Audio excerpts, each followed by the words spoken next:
Thanksgiving used to feel like a performance in my family, all elegant table settings and polite smiles, masking quiet dismissals. But nothing prepared me for the year I showed up and saw 12 chairs, 11 names, and mine missing. I sat in a folding chair, no one noticed, brought a pie, no one touched, and watched my mother toast the daughter. She was proud of my sister. Then I stood, said thank you for finally saying it out loud, and turned to leave. That's when I heard the knock. A voice I hadn't heard in years called my name. I turned and there stood my former student, now a California state senator, holding a bottle of wine and asking for me by name. I pulled into the driveway of my parents' house in Sacramento with a foil-covered pumpkin pie cooling on the passenger seat and a knot tightening in my stomach. The late afternoon light painted the trees amber and gold, but it did nothing to settle the unease creeping through me. Thanksgiving had always been a complicated production in our family. Plenty of smiles and polite conversations, but always with an undercurrent. One that only I seemed to feel. I sat for a moment before getting out, watching my sister's sleek black SUV already parked neatly by the curb. Julia was always early. Always prepared. Always approved of. I grabbed the pie, balanced it carefully in both hands, and walked up the familiar steps. The front door was slightly ajar. I knocked anyway, out of habit more than expectation. No one answered. I nudged it open with my shoulder. Inside, the scent of sage and turkey drifted through the hallway. Laughter erupted from the kitchen, my mother's voice rising above the rest like she was hosting a radio show. I stepped inside and closed the door behind me with a soft thud. The sound barely registered amid the buzz. No one looked up. I cleared my throat and held up the pie as I entered the kitchen. Hi, Mom. I brought dessert. My mother barely glanced over her shoulder. Her Chardonnay glass hovered midair as she waved vaguely toward the counter. There's already dessert. Just leave it there. I set it down next to a store-bought pecan tart and something Julia probably had delivered from that fancy bakery she loves downtown. I watched for a moment as my mother leaned into Julia, laughing at something touching her arm like she was a celebrity. Julia looked up briefly, saw me, and gave me a tight-lipped smile. Then she turned back to whoever was asking about her new promotion at Westlake Pharmaceuticals. She was glowing. She always did in this house. I stood awkwardly, unsure of where to go. My Uncle Jim was nursing a beer by the fireplace. My cousins were already parked on the living room, couches, faces buried in their phones or gossiping about someone from work. My father sat in his usual armchair, thumbing through a newspaper, glasses perched on his nose, saying nothing. I hovered by the staircase for a few more seconds, then walked slowly into the dining room when I heard my aunt calling out that dinner was ready. The table was stunning. My mother always did Thanksgiving like a magazine spread. China with gold trim. Folded napkins like swans. Wine glasses already half full. Candles lit. There were 12 seats. I stepped closer, squinting at the place cards. Julia, Matt, Brandon, Uncle Jim, Aunt Carol, Dad, Mom. My name wasn't there. I looked again, slower this time. My breath caught for a second. Maybe they forgot. Maybe it was an oversight. But no one said anything. No one looked around and said, "Hey Nat, where's your seat?" or, "Oh shoot, we must have missed it." No one acknowledged me at all. The only extra chair I could see was a metal folding one leaned against the far wall. I walked over quietly, dragging it toward the end of the table. The sound of metal scraping against hardwood made a long, uncomfortable screech that should have broken the conversation. It didn't. I unfolded the chair and placed it at the corner, far from the centerpiece and even farther from my mother's seat at the head. I sat down, smoothed my napkin over my lap, and reached for the breadbasket. No one passed it to me. The conversation flowed without a beat. Julia was describing her latest trip to Seattle for a corporate retreat. Someone asked if she was going to be promoted again before the fiscal year. Mom beamed like she'd just won an award herself. I nibbled at the edge of my roll, chewing slowly. The food tasted fine, but it sat heavy in my mouth. I looked down the table, my eyes catching the polished silver, the perfect lighting, the curated wine pairings. I remembered setting that same table as a teenager, measuring inches between the fork and plate under my mother's watchful eye. I looked at her now. She didn't glance in my direction once.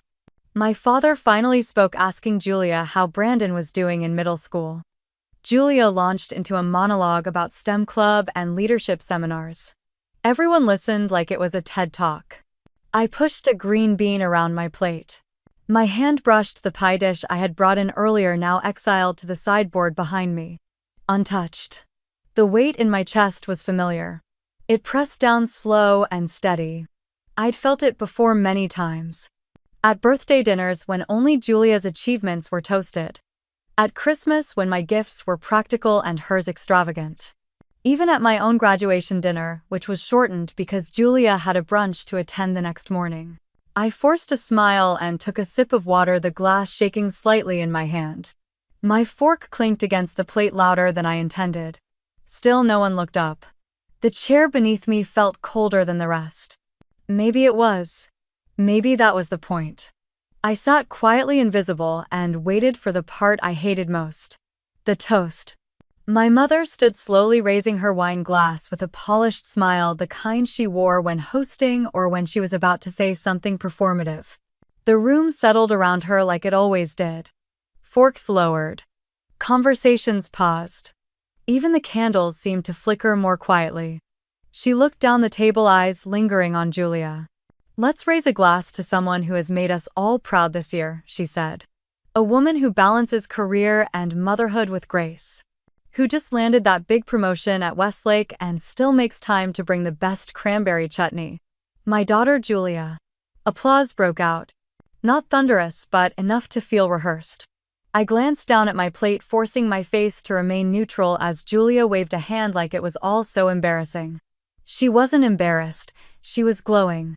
My mother clinked her glass with Julia's and then with her own as if they were the only two people in the room. I took a sip of water, my throat dry. The toast passed like a gust of cold wind through my chest. And just like that, I was back in that other dining room 3 years earlier in the same house, but a very different season. The one where everything shifted. It was late spring. My father Frank had just come home from an appointment at UC Davis Medical Center. He was quiet more than usual, his steps uncertain. When I asked what the doctor said, he didn't answer. My mother was the one who finally told me he had degenerative disc disease. It was already affecting his mobility, and they'd need to prepare for a long recovery process. We should all sit down and figure out a plan, she had said, so we did. Around this very table, Julia and Matt sat on one side, Brandon playing a game quietly on an iPad. I remember thinking how removed they seemed. My mother had papers spread out, possible care facilities circled in blue ink. She hated uncertainty. She preferred logistics. Julia was the first to speak. "Mom, I wish I could take some of this on, but with work and Brandon's soccer schedule, it's just not realistic. Matt has conferences in Chicago through July." My mother nodded sympathetically. "Of course, honey. I understand." Then her eyes turned to me. "Natalie, you're not tied down. No kids. No husband. And summer's coming. You'll have more flexibility than the rest of us." She said it kindly. That made it worse. Like I was a free space on the family calendar easily penciled in. I looked at my dad. He didn't meet my eyes. "I can do it," I said. "I'll take a leave. I can shift some of my classes online. I've done it before." Julia nodded, relieved. My mother moved on to the next topic, budgeting for home modifications. No one asked if I was okay with it. No one asked what I might be giving up. That summer was one of the hardest of my life. I moved back in for nearly 10 months. I drove Dad to physical therapy twice a week. I learned to cook low-sodium meals, bought a whiteboard to chart his exercises, and even installed handrails in the bathroom with YouTube tutorials and a borrowed drill. I taught 3 virtual classes from the guest room, grading papers, between medication reminders. There were days he couldn't sit up without help, and I was the only one there. Julia called once a week. My mother mostly managed the bills. I was the one who saw him cry in pain. I was the one who pulled him off the floor when he slipped in the hallway. We never talked about it. When he finally walked without a cane again, they thanked the doctors. I packed up my things in silence one Saturday and returned to my apartment in Midtown. My desk at school had a layer of dust on it. My nameplate was gone. Someone had moved it to the storage closet. I didn't bring any of it up. Not when Julia got promoted. Not when my mother told me she wished I'd find something more stable than teaching. Not even when she said during a phone call last Christmas that Julia was the one holding this family together. I blinked back into the present as the clinking glasses settled and conversation resumed. Julia was now recounting a story about her team at Westlake winning some award for brand alignment. My uncle asked about the bonus. She laughed and said she hadn't decided what to spend it on yet. Maybe a new SUV. I pressed my napkin against my lap, suddenly too warm. Dad hadn't spoken yet. He just sat there listening, his fork still untouched. I wondered if he remembered. If he remembered the nights I stayed up with him through back spasms, the mornings I fed him before my first Zoom class, the way I carried him through that year so no one else had to rearrange their lives. Maybe he did. Maybe he didn't. Either way, no one said thank you. I reached for my water again. The glass felt heavier this time. Outside, I could see the porch light flicker on as the sky turned lavender. My pie sat untouched on the sideboard. Julia's bakery cake had been devoured. People were already asking for seconds. My mother laughed again, high and sharp, and I felt something in my chest tighten like a fist. It had been 3 years since that spring. 3 years since I stepped into the role no one wanted. And now, here I was sitting in a folding chair, not even worthy of a name card. I looked at the people around the table. My family, my blood. And for the first time in a long time, I realized how far away from them I really was. Julia dabbed her mouth with her napkin and leaned in like she'd just remembered something delightful. Oh, and guess what? Brandon just got into the advanced STEM program at St. Augustine Prep. They only take the top 2%. I mean, he's just in 7th grade, but his science project on solar desalination was a huge hit at regionals. Aunt Carol clapped her hands and murmured something about genius genes. My mother looked so pleased it was almost comical. Of course he did, she said. With you and Matt as parents, how could he not? Matt, sitting beside her, offered a modest smile. Julia beamed, clearly enjoying the spotlight. My mother placed a hand over hers and gave it a little squeeze like she was passing down a crown. That's incredible, I said, trying not to sound small. Julia tilted her head in my direction, generous enough to include me in her success. He's been working really hard, she said. We're looking into early entry high school credits next semester. Maybe AP Bio if the school lets him. My mother turned to her with the full attention of someone watching a royal speech. That boy is going places, she said proudly. I swear he's going to cure cancer or run the CDC by the time he's 20. I took a sip of wine, letting it settle before I spoke. One of my students just got a full ride to Yale, I said. She was waitlisted last year, but she rewrote her personal essay after we had some long talks during office hours. She wrote about growing up undocumented, about the fear of being invisible. It was one of the most honest things I've read in years. The room went still for a half second. Then my mother laughed, not unkindly but dismissively, like someone brushing lint from a blouse. That's nice, but she's not family. Why get so worked up over kids that aren't even yours? I felt the heat rise in my chest. They're my students, I said. I spend more time with them than most people spend with their own families.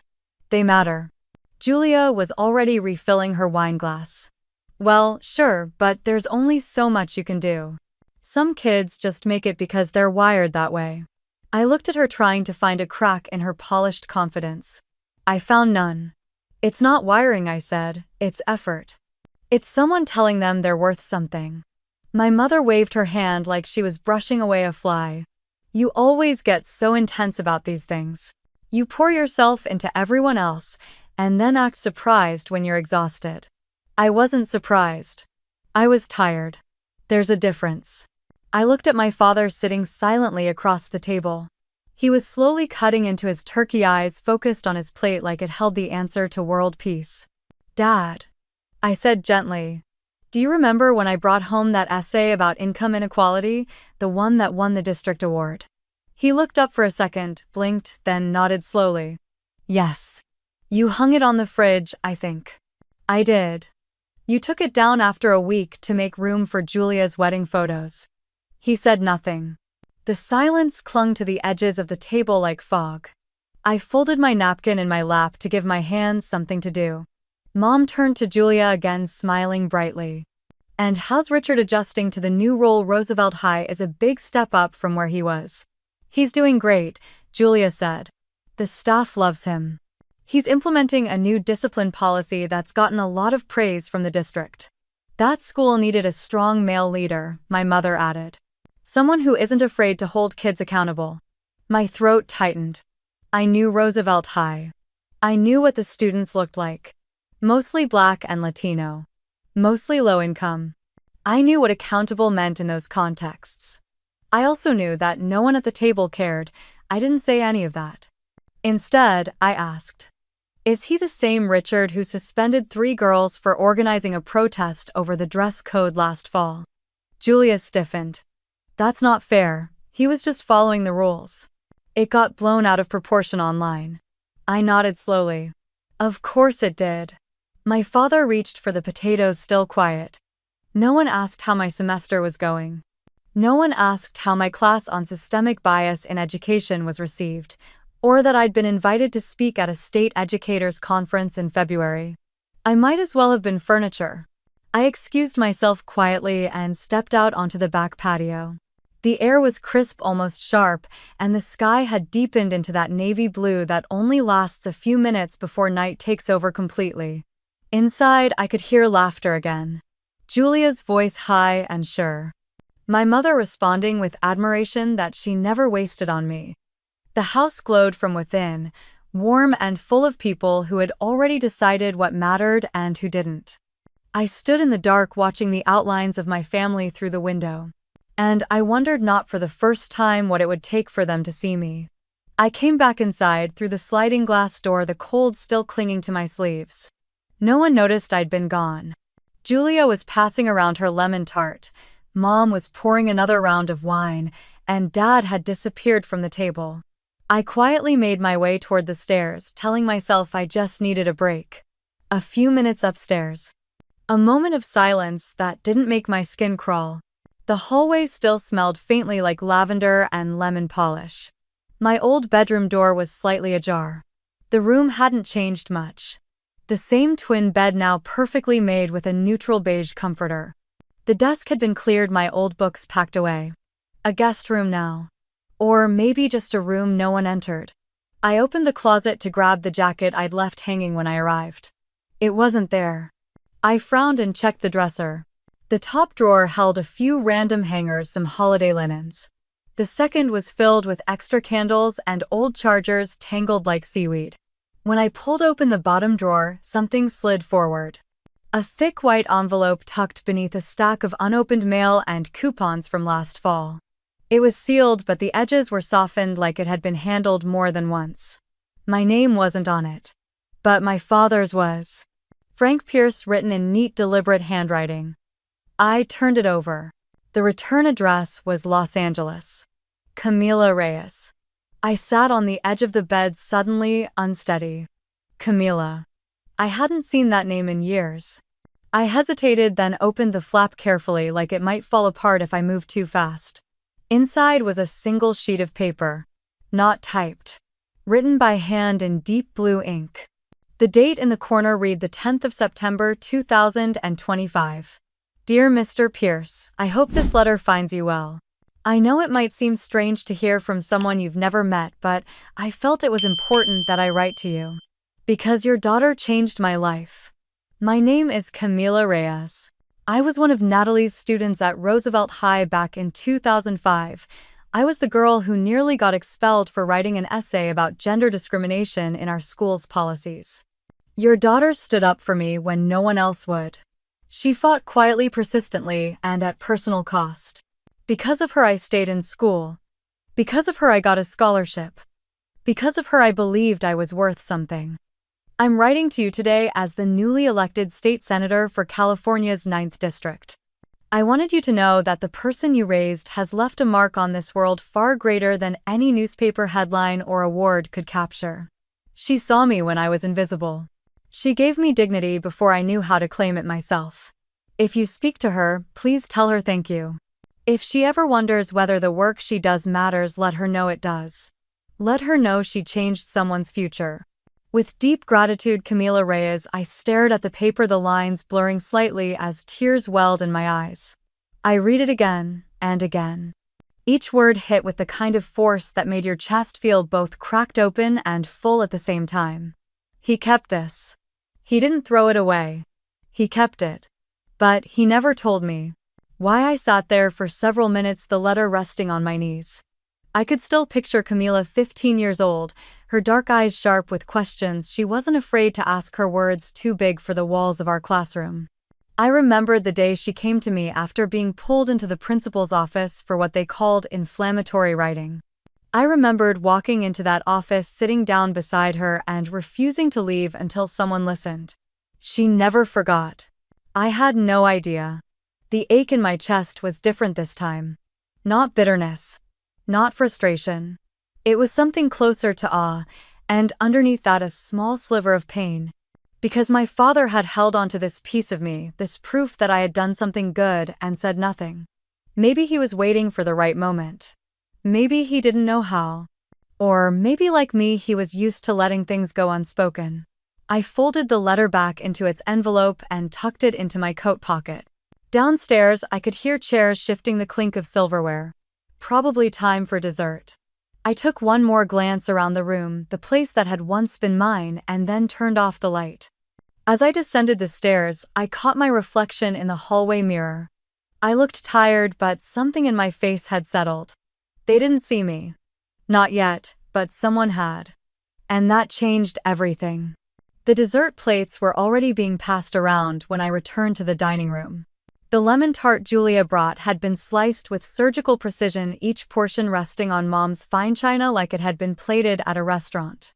My pumpkin pie sat untouched on the sideboard, still covered in foil. Someone had moved it to make room for Julia's centerpiece. A gold-painted cornucopia stuffed with plastic fruit. I took my seat again, quietly folding my napkin into my lap with slow, measured movements. My coat felt heavier now, the envelope inside pressing against my side like a hidden weight. No one looked at me. Not even Dad, who had returned to his seat and was now sipping from a water glass like nothing had happened. Mom stood, wineglass in hand, smile already in place. The room hushed on cue. I just want to take a moment to acknowledge someone truly special to this family, she said, tilting her head toward Julia. My stomach clenched. I already knew. Julia, you are the heart of this home. You've built a beautiful life, a thriving career, you're raising an incredible son, and somehow you still manage to show up for everyone with grace. Your promotion at Westlake isn't just a win for you, it's a win for all of us. I stared at the flickering candle in front of me, watching the wax drip in slow, lazy trails down the stem. No one interrupted. No one shifted. The silence around the table felt anticipatory, as if this had all been rehearsed. You are the daughter every mother dreams of, Mom said with a little laugh. If only Natalie would take a page from your book. A beat of silence followed. My jaw locked. Then a few people clapped. Aunt Carol mostly. Matt gave a small nod. Julia smiled bashfully and reached for her glass, her eyes shining like stage lights had just landed on her. I felt my chair disappear from beneath me, not physically. But emotionally, it might as well have collapsed. The room closed in around me like a fog bank, soft and choking. My pie sat behind me, forgotten. My name had not been spoken. Not once. I stood. The scraping sound of my chair drew a few heads. Thank you, I said, my voice clear and steady, for finally saying it out loud. No one responded. I tucked in my chair slowly and turned toward the hallway. No plates clattered. No one called after me. I walked past the sideboard, past the untouched pie, past the photos on the wall where Julia was framed in gold and I was cropped out of group shots. I reached the front door and wrapped my fingers around the knob. Then I let go. I stood there for a moment, hearing the laughter resume behind me like I hadn't been there at all. My breathing felt tight, like something was pressing just beneath my ribs. I didn't know what I had expected. Maybe not applause. But not nothing. I stepped outside into the night. The air was cool, damp with early winter chill, and smelled faintly of oak leaves and chimney smoke. The porch light buzzed above me, flickering once. I stood at the top of the steps, unsure of where to go. My car keys were in my purse by the coat rack. Inside. I closed my eyes and let the quiet wrap around me like a blanket, colder than it should have been, but somehow honest. Behind me, a laugh rose again. Julia's. I took the first step down. Then the second. And then I heard the knock. A sharp, clear rapping on the front door. Not urgent, not impatient. Just steady. I froze, one foot on the last step. From inside, I heard movement. Julia's heels clicked toward the door. A pause. Then the sound of it opening. I turned slowly. There, standing in the glow of the porch light, was a woman in a long charcoal coat, curls pulled into a low bun, a bottle of wine tucked under one arm. Her eyes scanned the room, then landed on me. Natalie, I blinked. Camila. She smiled, stepping forward. I hope this isn't a bad time. Mr. Pierce invited me. I know it's unorthodox showing up like this, but he said it might be meaningful. Julia hovered behind her, visibly confused, her hands still on the doorknob. My mother stood up from the table, brow furrowed. Camila walked past Julia and stepped fully into the entryway. Her coat was damp at the shoulders. She held out the bottle to my mother. I brought red. It's local. Paso Robles. I wasn't sure what was being served. My mother took the bottle mechanically. And you are? Camila turned to her, polite but firm. Camila Reyes. I was one of Natalie's students. From Roosevelt High. A shift passed through the room. Small but unmistakable. My father entered from the kitchen, drying his hands on a towel. She's here, he said softly. Camila smiled at him, then turned back to me. I hope it's okay that I came. I've been meaning to see you. I have some news. Important news. And I couldn't think of a better day to share it. She stepped closer, lowering her voice so only I could hear. I got elected, Natalie. State Senate. 9th District. I wanted to tell you in person. My breath caught. You. What? She laughed softly, eyes shimmering. I'm the youngest woman ever elected to represent the 9th, sworn in next month. But none of it would have happened if it weren't for you. The dining room was completely silent now. Chairs had stopped shifting. Silverware had stilled. Camila turned toward them, standing tall, steady. This woman changed my life. She fought for me when no one else would. She believed in me before I believed in myself. And I wouldn't be standing here if it weren't for her. Her voice rang clear, unwavering. So if you're toasting anyone tonight, it should be her. I looked past her to the faces at the table. My mother's lips parted, but no sound came out. Julia's wine glass was frozen midair. And for the first time that day, I did not feel small. I felt seen. Camila stepped closer before I could even process it and wrapped her arms around me in a hug, so sure, so full it nearly knocked the air from my lungs. I hadn't been hugged like that in years. Not out of obligation, not out of family duty, but from real connection. I clutched her back, stunned. Her coat was still cold from the night air, her curls smelled faintly of rosemary and wind. When she pulled back, her eyes were glassy. I meant every word she whispered. You saved me, Natalie. I opened my mouth, but nothing came out. Behind her, the silence in the room was a living thing. I could feel every gaze, every frozen breath. Julia still hadn't sat down. My mother stood halfway between the kitchen and the table, her face pale, eyebrows locked in a slight frown, like the image in front of her was refusing to make sense. Camila turned, eyes scanning the room. Hi, she said, polite, but not soft. I know this is unexpected. I'm sorry if I disrupted dinner. This mattered. My father stepped forward, towel still in hand. He smiled, not broadly, but with a warmth I hadn't seen in him all night. We're glad you came, Camila. She nodded at him, then looked at the rest of the table. My name is Camila Reyes. Some of you might know the election results this week. I was elected to serve California's 9th District in the state Senate. What you probably don't know is that I almost never made it out of high school. Julia blinked, finally lowering her glass. I was 15. Camila continued, and I wrote an essay that challenged the school's dress code. I said it targeted girls unfairly, that it shamed them into silence. I was told it was inappropriate, disruptive. There were talks of suspension, expulsion. She glanced at me. And then someone stood up for me. One teacher. Natalie Pierce. My throat tightened. The envelope in my coat pocket suddenly weighed twice as much. She advocated for me when I couldn't do it for myself. She met with administrators. She rewrote the policy with me. She told me my words had power. And because of that, I stayed in school. I went to UCLA. Then Columbia Law. Then I ran. And I won.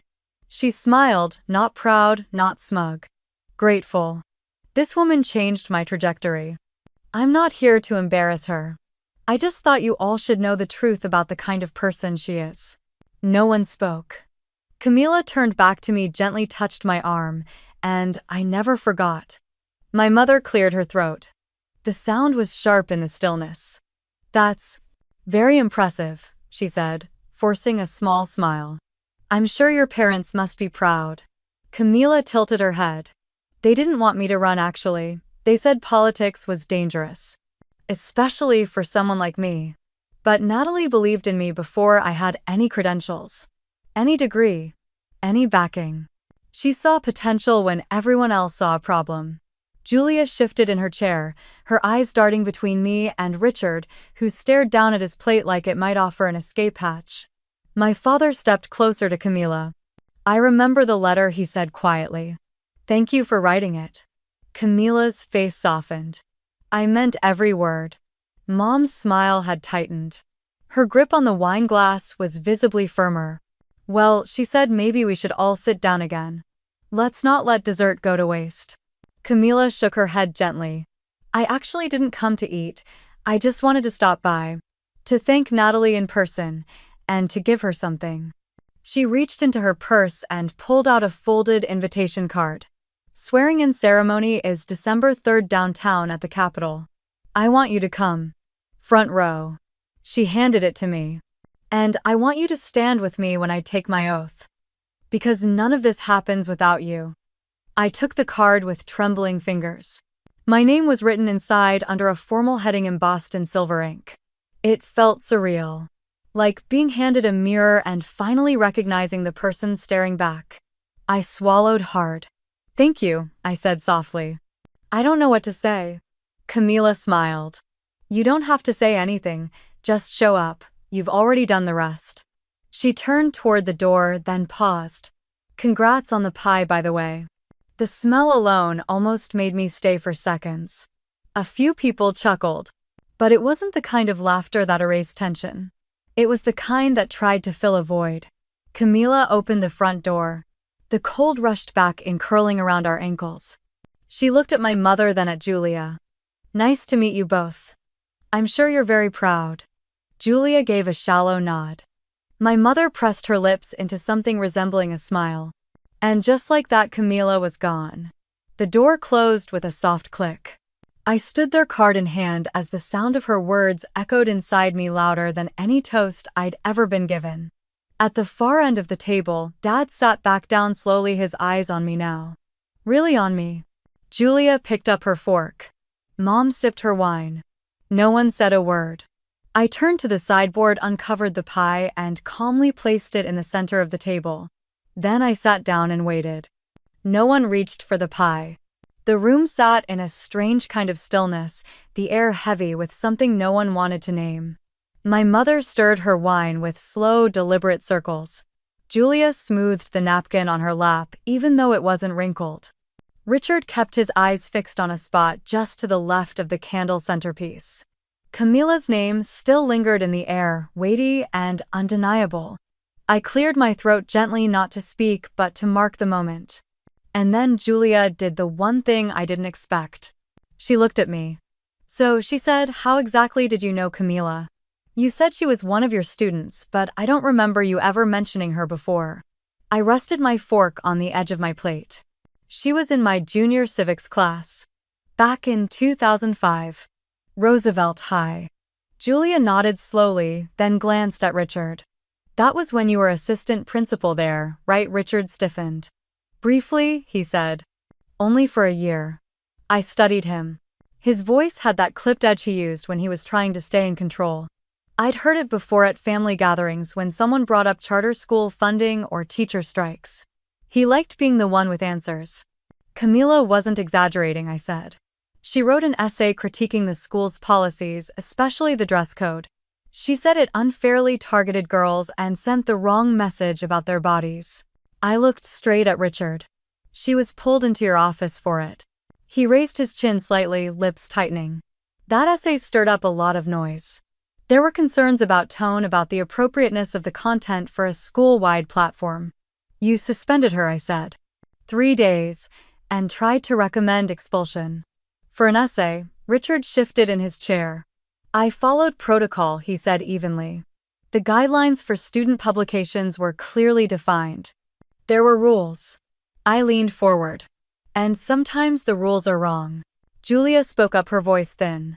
Look, I'm sure it was a complicated situation. I mean, schools have to be careful, especially with public image and parental complaints. Richard wasn't trying to silence her. Camila told me she left that meeting crying, I said, and that no one else stood up for her. Except me. The room went quiet again. The only sound was the faint tick of the wall clock and someone's knife tapping softly against a plate. I didn't do anything radical, I continued. I just sat beside her. I listened. I told her that her voice mattered. And when the administration tried to bury the issue, I helped her rewrite the essay into a public op-ed for the Sacramento Chronicle. It got picked up statewide. My father looked over, his expression unreadable. Julia stared at Richard. Is that true? Richard looked down at his hands. The district wasn't happy about it. They said I should have handled it differently, but by the time I reconsidered, she was already in the spotlight. It would have looked worse to keep pushing. So you backed down because it was convenient, I said. He bristled. I backed down because the school board told me to. Camila's voice rang in my head again. She had said Natalie was the only one who believed in her. I remembered the fire in her writing, the way she refused to apologize for existing. I had never forgotten her. And now, neither had the world. My mother finally spoke, her voice too high and too bright. Well, whatever the details, it all worked out in the end, didn't it? The girl is successful, and Natalie, you helped someone. That's something to be proud of. She raised her wine glass again as if that sealed the matter. Julia didn't lift hers. She was staring at Richard like he'd become a stranger. You never told me any of this, she said quietly. It was a long time ago, Richard replied. She was 15, Julia, said, her tone sharper now. You nearly wrecked a girl's future over a dress code. Richard shook his head. It wasn't that simple. Maybe it was, I said. Maybe it's always been that simple. People with power deciding who gets heard and who gets shut down. My mother exhaled loudly. Can we not make this into another lecture? I turned to her. It's not a lecture, it's a memory. One that apparently only matters to me. She gave me a strained smile. All I'm saying is the girl got lucky. Something flickered in my chest. It wasn't luck, I said. It was justice. It was hard work. It was the truth. And the fact that you're calling it luck says everything about how you see people like her. No one moved. I looked around the table at all the carefully neutral expressions, the practiced disinterest. Camila had stood in this room 10 minutes ago and offered them a version of me they had never seen. One they had refused to see. Now they were being forced to sit with it, and so was I. I stood at the kitchen sink later that night, hands submerged in soapy water, scrubbing pie plates and wine glasses with slow, methodical motions. The house had grown quieter, the buzz of voices fading into distant murmurs from the living room. Julia and Richard were in the den, whispering sharp sentences under their breath. My mother had disappeared into her bedroom. Only the occasional clink of silverware or the hum of the dishwasher kept me company. The overhead light flickered once. I didn't bother fixing it. I was rinsing a champagne flute when I heard soft footsteps behind me. Need a hand. My father's voice, worn and low like gravel warmed by sun. I glanced over my shoulder. He held a dish towel and looked more settled than I'd seen him all evening. Sure, I said, passing him a plate. He dried it slowly like he was buying time. We stood like that for a minute, working in quiet rhythm. He didn't speak right away. I didn't press him. After the third plate, he cleared his throat. I read Camila's letter the day it arrived, he said. I kept it in my desk drawer. I didn't show your mother. She doesn't always know what to do with things like that. I stopped drying a spoon and turned toward him slightly. Why didn't you give it to me? He paused, folding the towel in half. Because I wanted to wait for the right time. And because I know you. You don't need grand gestures. You just need someone to notice. And I did. I stared at him. His face looked older than usual, but softer too. Like something had unknotted behind his eyes. She sent that letter because of you, Natalie. She didn't write it for headlines. She wrote it because you made a difference. That matters. Even if this house sometimes forgets it. I set the spoon down gently in the drying rack. You invited her tonight. He nodded. After I read the letter, I started following her campaign. I watched her speak. I saw how she carries herself. Confident. Fierce. I recognized it. Because I've seen that in you your whole life. My throat tightened. And you just called her. I asked if she'd consider dropping by. I didn't know if she'd say yes. I told her it would mean a lot. Not just to me. To you. She didn't hesitate. He picked up another plate, then stopped halfway through wiping it. I know I haven't always said the right things, or anything at all. But I see what you've done, Natalie. This house, this family, it leans on you more than anyone admits. I leaned against the counter, the cool tile pressing through my sleeves. She changed her life, I said. But I didn't even know. She wrote that letter, and I never got to read it. He placed the clean plate gently on the stack, then looked at me. Because I thought maybe one day I'd be able to give you something better than just the words. He reached into his jacket, draped on the back of a chair, and pulled out a folded paper. I met with the lawyer last week, he said. Before Thanksgiving. It's not finalized yet, but the paperwork's in motion. The house will be in both our names starting January. I blinked. What you paid to replace the roof 2 years ago. You fixed the heating system last winter. Your mom doesn't remember those things, but I do. You've kept this place standing more than once. Legally, she had the deed. But morally it's yours too. I shook my head, slightly stunned. You didn't have to do that. He looked me square in the eye. You did, and no one asked you to. But you did it anyway. That's what makes you strong. Not because you shout, but because you show up. My eyes stung. I blinked rapidly, trying to will the tears back.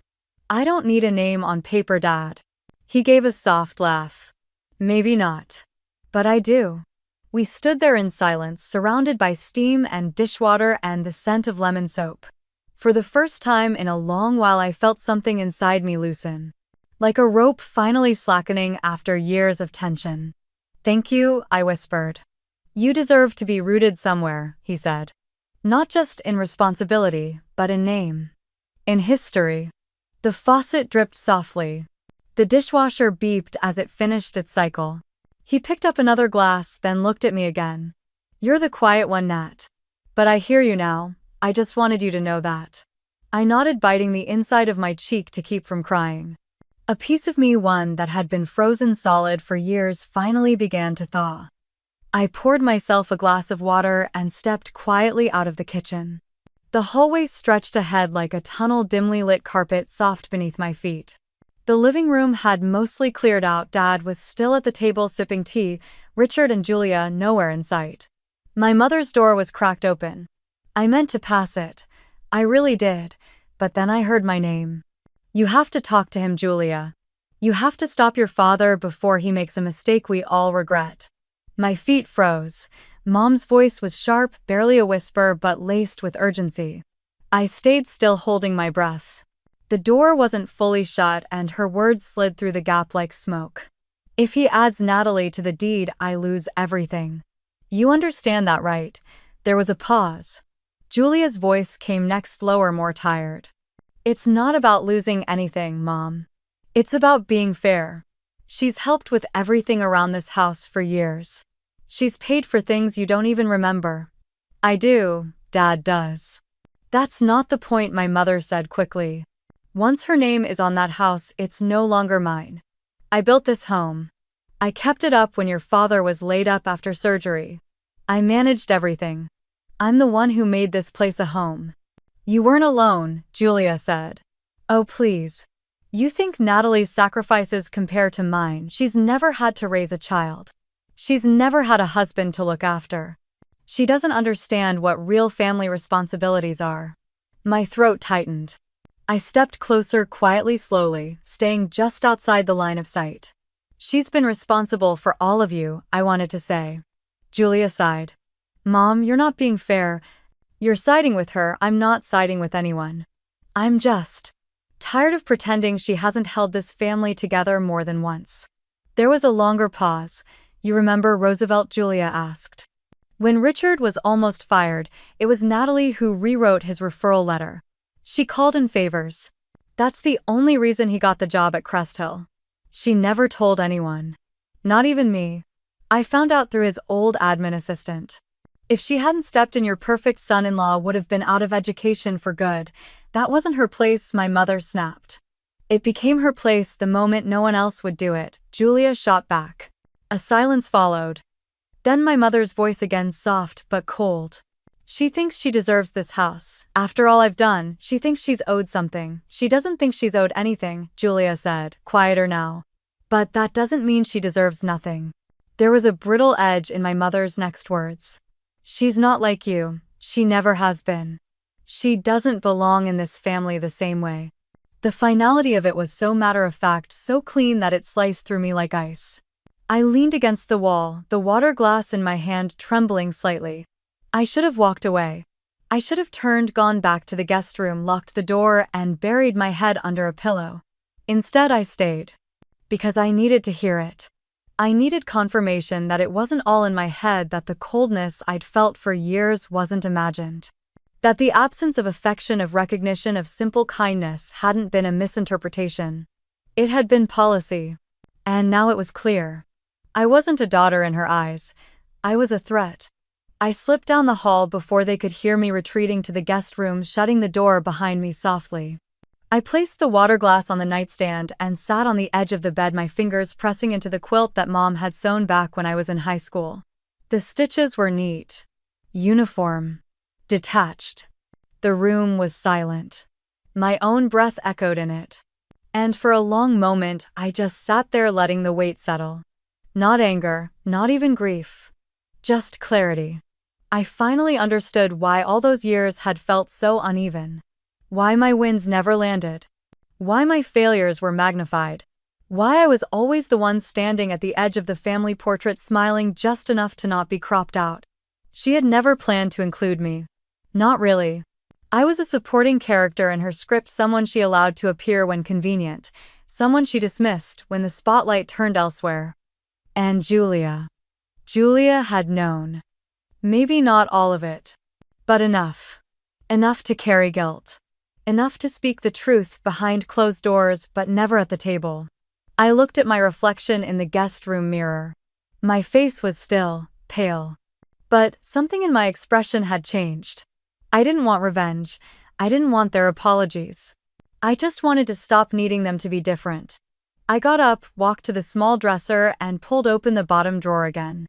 The envelope from Camila still rested inside my coat pocket, but I held it for a moment longer, just feeling the paper between my fingers. That letter wasn't validation, it was truth.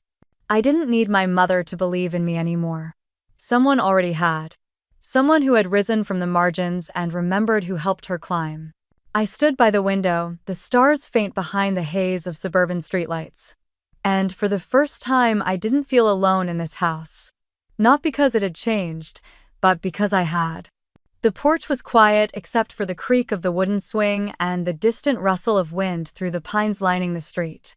I sat with a blanket wrapped around my legs, the sky overhead washed in pale gray as dawn threatened to rise. I hadn't planned to come outside again, but the house felt too heavy, too full of words still stuck in the walls. The screen door eased open behind me and Camila stepped out with 2 mugs of coffee, one in each hand. "Thought you might still be up," she said, handing me one. "Thanks." She sat beside me on the swing, crossing her legs, her coat still zipped halfway. We rocked gently for a while in silence, sipping. I used to imagine this porch 100 different ways, she said eventually. But none of those versions had me here, sitting next to you, holding a mug in a house that once made you feel small. I gave her a sideways glance. You always had a way with words. Only because you taught me not to be afraid of them. She took another sip, then reached into her coat pocket and pulled out a folded paper. I glanced at it. What's that? An invitation, she said, then placed it gently in my lap. I unfolded it. My name was printed at the top below the seal of the California State Senate. My eyes scanned the page, catching keywords. Advisory Council on Educational Equity. Camila turned toward me. We're forming a new panel to address statewide disparities in public education. Real reforms. Curriculum funding, access, discipline policies. I want you on it. I blinked. Me, you. I let out a dry laugh. Camila. I'm a high school teacher in a mid-sized district. I write lesson plans and grade essays in my sweatpants. I'm not a policymaker. Exactly why I need you, she said. Because you know what's real. You've seen it, lived it. And because you didn't need a podium to change lives, you did it anyway. Quietly, consistently. I looked back at the invitation. My name looked so strange next to words like State Council and Legislative Review. It felt like someone else's paper. She leaned her elbow on the armrest. You once told me that systems only change when people inside them stop being afraid of being inconvenient.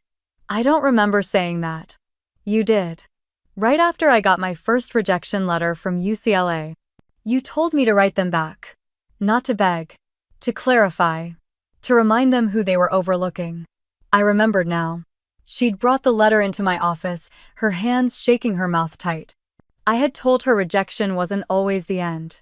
Sometimes it was a dare. You believed in me before anyone else did, Camila said softly. This is me returning the favor. We sat there in silence, letting the morning unfold in slow motion. You know it's going to be ugly, I said after a while. The pushback. The politics. She nodded. I expect it. I don't want people who play nice. I want people who do the work. I stared into my coffee for a long time. The idea of it terrified me. But not for the reasons I used to fear things. It wasn't about failure anymore. It was about being seen, and learning how to accept that without flinching. Okay, I said finally. I'll do it. She didn't smile big. Just nodded like we'd made a pact we both understood. A few days later, the Sacramento Tribune ran a full feature. The headline stretched across the top fold: State Senator Camila Reyes honors her former teacher. The photo was candid. Me and Camila outside the house, caught in mid-laughter, my hand on her shoulder, her eyes closed like she was remembering something good. The caption beneath it read, "Some teachers change grades, others change lives." I found the paper on the kitchen table that morning. Someone had left it next to the toaster. My mother stood across the room, arms crossed, staring out the window above the sink. I picked up the newspaper, looked at the front page, then at her. She didn't speak. I folded it and placed it gently on the counter. You read it. She nodded once. Her face gave nothing away. But her hands, still and pale, were clenched tighter than they needed to be. I turned to leave, but her voice stopped me. I didn't know you meant that much to her. I paused, my hand on the door frame. You never asked. She didn't respond. That afternoon I passed by the living room again. The newspaper was gone from the table. Later I opened the side drawer in the credenza to get a coaster. Inside, carefully tucked under old birthday cards and church programs, was the folded paper. The front page still facing out, my picture still visible. She hadn't thrown it away. Not this time. The Monday after Thanksgiving, I stood in front of my second period sociology class, watching as the last of the students filtered in, still shaking off the holiday haze. There was a chill in the air that hadn't quite left, and someone had cracked the window too wide, letting in a gust of Sacramento wind that stirred the flag hanging by the whiteboard. I passed out a worksheet about systemic bias, the kind of topic that usually sparked some lively discussion. But today the room felt different. Quieter. Like they were waiting for something. About 10 minutes in, as I walked between desks, a hand went up in the back row. It was Jackson, a sophomore who rarely spoke unless it was about something he'd researched all weekend. His brow furrowed behind thick glasses. "Can I ask something not about the worksheet?" "Sure," I said. He hesitated. "I saw you on the news. With Senator Reyes. You were her teacher, right?" I nodded slowly. "Yeah, I was." He leaned forward a little. "Was it weird? Like, having someone you taught end up way more famous than you? Did your family even know?" I smiled softly, feeling the room shift again. Everyone now very interested in my answer. "Yeah, they know. And no, it's not weird. It's incredible." "But weren't they, like, proud?" Jackson asked. "I mean, your name was everywhere." I paused, letting the silence hang just long enough to let the question land fully. "Sometimes," I said, "people don't always say they're proud out loud. But that doesn't mean your worth depends on their words." He frowned, chewing that over. "What does it depend on?" "Knowing it yourself," I said. "And on the people who do see it telling you when it matters." The classroom stayed quiet for a beat, like the moment had hit deeper than expected. Then someone near the window whispered something, and the room gradually slipped back into normal noise. I went back to the front and resumed the lesson, but something lingered in the back of my mind. Camila's face as she'd stood in my parents' house, her voice steady and clear. After the final bell, I stayed behind to finish grading a stack of essays. The halls emptied slowly, lockers slamming, footsteps echoing. I was just logging attendance when the email pinged. From Camila.Reyes@ksenate.gov, subject first guest. "Hey Nat, just confirmed the venue and the time. The list of guests is growing, but you were always going to be the first name on it. I wouldn't be taking that oath if not for you. Hope you'll stand with me when I do. Love, Camila." I stared at the screen for a long time. Not my mother. Not my sister. Not the neighbors who dropped off casseroles when Dad was sick. It was this student who had seen something in me worth honoring. Something permanent. I typed back a simple reply. "I'll be there, always."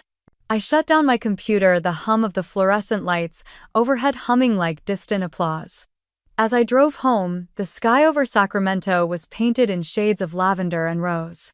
I passed the old middle school Camila used to attend, now updated with solar panels and a digital marquee.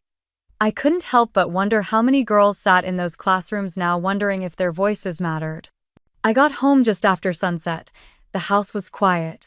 My phone hadn't buzzed once since I left school. No messages from Mom. No call from Julia. No apology. No acknowledgement. And yet I wasn't waiting for one. I reheated some leftover lentil soup, wrapped myself in my favorite cardigan, and sat by the window with a book I didn't open. My thoughts were too full for pages. The photo of me and Camila had been reposted over 70,000 times online. Someone had cropped it and added text across the bottom. "Not all heroes wear suits. Some carry lesson plans." Students had tagged me. Old colleagues sent emails. A few even wrote letters. But the one message that mattered most had already come through. A student who had walked into my classroom at 15 and left ready to take on the state. The next morning, I stood by the bulletin board in the teacher's lounge, watching as someone pinned up a printout of the article. A few coworkers glanced at me, some nodded, one gave me a quiet thumbs up. No fanfare, just quiet respect. It was enough. I stepped back into my classroom and looked at the rows of desks, the scuffed tile floors, the faded posters on the wall. The place where so much had begun and where somehow it all kept coming back full circle. I wasn't famous. I wasn't wealthy. But I was remembered. And finally, that felt like more than enough. The leaves had turned a softer gold this year, like even the trees were gentler with their change. It was the day before Thanksgiving 2026, and I was standing in my kitchen stirring cinnamon into sweet potatoes, my playlist humming in the background. The radio host had just finished a segment on women in leadership, and I smiled to myself when Camila's name was the first mentioned. The house smelled like vanilla sage and something faintly smoky from the marshmallows I'd accidentally left in the oven a minute too long. My father was in the living room arranging extra chairs around the table with his usual half-grumble, half-whistle routine. He had insisted we host this year. Said it was time for new traditions. No one else from my family was coming. I hadn't expected them to. After last year, the silence between us had stretched into something permanent. Julia had sent a card in the spring. It said happy birthday. Nothing more. My mother hadn't reached out at all. Not when the news broke about Camila's advisory council. Not when I was interviewed in the Chronicle. Not when the plaque from the district arrived naming me Educator of the Year. And strangely, I was okay with that. This year, the table would be full of people who had chosen to be here. My coworkers, former students, a few neighbors who always waved when I brought in the recycling. Frank had even invited one of his old union buddies who brought homemade cornbread and an endless supply of war stories. By 5 o'clock, the house buzzed with conversation. People balanced plates on their laps, shared stories about first jobs and awkward teenage years. We ate in courses, laughing too loudly and passing dishes too slowly. There was no order, no toasts, no assigned seats. But one chair remained empty. The head of the table. No one sat there, not because it had been claimed, but because it had been saved. At 5:47, just as the pumpkin pie made its second lap around the table, the doorbell rang. I knew it was her before I opened the door. Camila stood there wrapped in a wool coat, curls falling loose around her shoulders, cheeks flushed with wind. She held a bottle of red wine in one hand and a bakery box in the other. "I'm on time this year," she said with a grin. "Barely." She stepped inside, handed me the wine, then held up the box. "From that cafe we used to grade papers in. Remember the cinnamon rolls the size of your head?" I laughed. I hadn't thought about that place in years. She kicked off her boots and looked around the dining room. When she saw the empty chair, her eyes softened. "That for me," I shrugged. "Only if you still want it." She didn't answer. Just walked over and sat down, placing the bakery box in the center of the table like a crown. Then she raised her glass. "To Natalie," she said, her voice clear but not showy.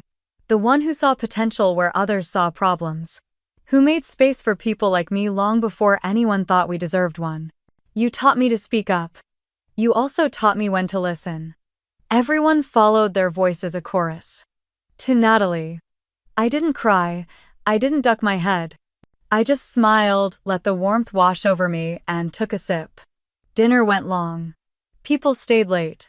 My father fell asleep on the couch with a paper plate balanced on his chest, a fork still in his hand. Two of my former students stayed behind to do dishes, arguing over who had better grades in 10th grade. I let them. As I moved to tidy up, Camila joined me at the counter. "You know," she said, "next year's legislative session is going to be brutal." I smirked. "And I assume that's your subtle way of asking if I'm still on board." She shrugged. "Just making sure you're not hiding behind lesson plans again." "Never hiding," I said, just pacing myself. She bumped my shoulder gently. "Fair. But pace faster. I need your voice in that room. They listen to me now, sure, but you make people think." I nodded. We washed the last of the dishes in comfortable silence.